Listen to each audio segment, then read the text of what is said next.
చూసారా? పెళ్ళంటేనే దేవుడు చెప్తున్న మాట. వివాహం అన్నది దేవుని ఎదుట చేసిన ప్రమాణం. రెండోది, వివాహ బంధం అనేది పవిత్రమైన ప్రమాణం మీద ఆధారపడి ఉందట. అయ్యా, వివాహమును బంధం అనేది పవిత్రమైన ప్రమాణంపై ఆధారపడి ఉంది. అప్పుడు పవిత్రమైనది అపవిత్రమైనది కూడా వివాహాలలో. అపవిత్రమైన వివాహాలు బోలుడు. ఎందుకంటే దాంట్లో ప్రమాణాలు లేవు. ప్రమాణాలు లేకుండా ఏ పెళ్ళి అయితే జరిగిందో అది అపవిత్రమైనవే, అది పవిత్రమైనదని పిలవరాదు దాన్ని అంటుంది గ్రంథం. ఇప్పుడు చెప్పిన ఎంత విలువగా ఉండదు దానికి. అందుకే దానిని నేను స్పెగ్గా రాసి ఆ పేపర్ని లామినేట్ చేసి దాని ఎదురుగా తప్పుడు చదివేస్తానేమో అని భయం, ఒంటి నిండా భయం పెట్టుకొని వాళ్ళ చేత చెప్పించేటప్పుడు పేర్లు మారిపోతూ ఉంటుంది. మీరు గమనించలేము. దాన్ని జాగ్రత్తగా చేతిలో రాసుకొని, లేకపోతే ఎదురుగా పెట్టుకొని, లేదా పత్రికను తీసుకొచ్చి పక్కన పెట్టుకొని జాగ్రత్తగా ఇంటి పేరుతో సహా చదువుతా. మరుపు రానిది, పవిత్రమైనది అది. అందులో నిష్కలంకం ఉండకూడదు, మచ్చ డాగు ఉండకూడదు. మా యథార్థంగా చేయమ్మా. నువ్వు చూడు, అబ్బాయిని చూస్తా చెప్పు, నువ్వు చూస్తూ చెప్పనైనా మీరు చేసేది పెళ్ళి, దాని పేరే ప్రమాణం. పవిత్ర బంధముతో ఏదైనా పవిత్ర పవిత్రమైన దాని మీద ఆధారపడి ఉంది. ఆ ప్రమాణం మీదే ఆధారపడి ఉంది పవిత్రమైన వివాహం. వివాహం అన్ని విషయంలో దేనికి ఘనమైనది? ప్రమాణానికి ఘనమైనది అది. చూసారా? ప్రమాణానికి ఘనంగా కాకపోతే, ప్రమాణాన్ని మర్చిపోయినారనుకో అన్నీ మర్చిపోతారు. గొడవలే 24 గంటలు. ఏ లక్ష్యంతో వచ్చేసిందో ఆ లక్ష్యాన్ని సాధించడానికి వాడిని పిప్పి చేసేస్తుంది. ఏ లక్ష్యాన్ని సాధించుకోవడానికి పెళ్లి చేసుకున్నాడో ఆ కట్నమో ఏదో తేకపోతే సూటి పోటీ మాట, పడకలో తినడంలో అన్నిట్లో గొడవ. అది లక్ష్యాలు మర్చిపోయేవారు, ప్రమాణాన్ని మర్చిపోయిన వారు. అందుకే వివాహ బంధము గొప్పదయ్యా. ఆ పవిత్రమైనది ఏదయ్యా అంటే ప్రమాణం అయ్యా. అందుకే 3వ పాయింట్ చూడండి. దేవుని ఎదుట నిలబడి,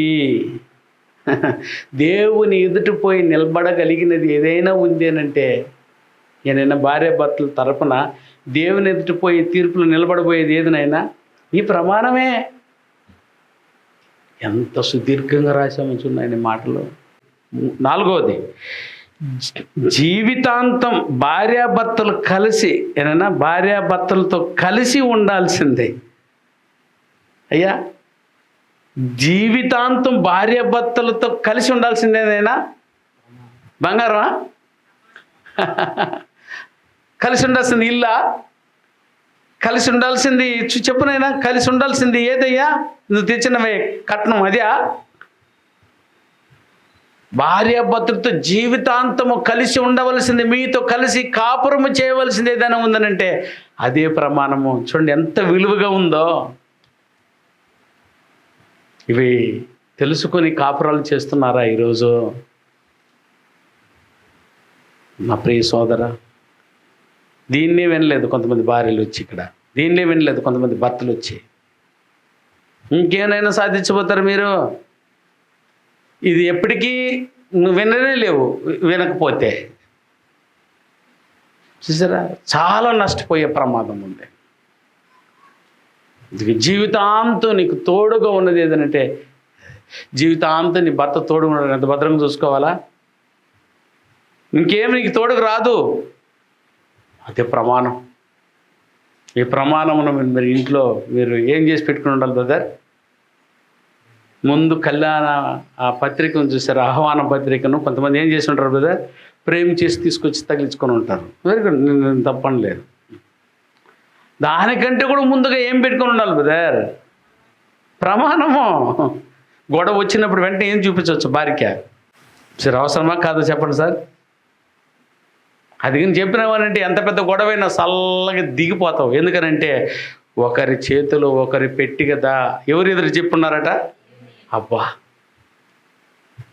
జుల్లు మంద కదనైనా ఖచ్చితంగా భయపడతారు ఎవరైనా కూడా. ఈ ప్రమాణాలు లేకుండా వాడేమో ఇంకొక భాషలో చెప్తాడు. ఇంకొంతమంది అసలు ఏదో కూడా ఆ ప్రమాణం కూడా ఏదో తెలియకుండా అయిపోయిందాడ. ఇది అట్ట కాదు, రేపు మొహం చూడు చెప్పేది అంటే కొంతమంది అంటే కళ్ళల్లో నీళ్లు పెట్టుకున్న సందర్భాన్ని కూడా చూశాను. ఎదురుగా చూడలేకుండా చూస్తూ ఉన్నటువంటి పరిస్థితులు కూడా చూశాను. అంత పవిత్రమైనది ఇది. దీనికి ఎవరైతే విలువిస్తారో వారి కుటుంబం అపురూపంగా ఉంటుంది బ్రదర్.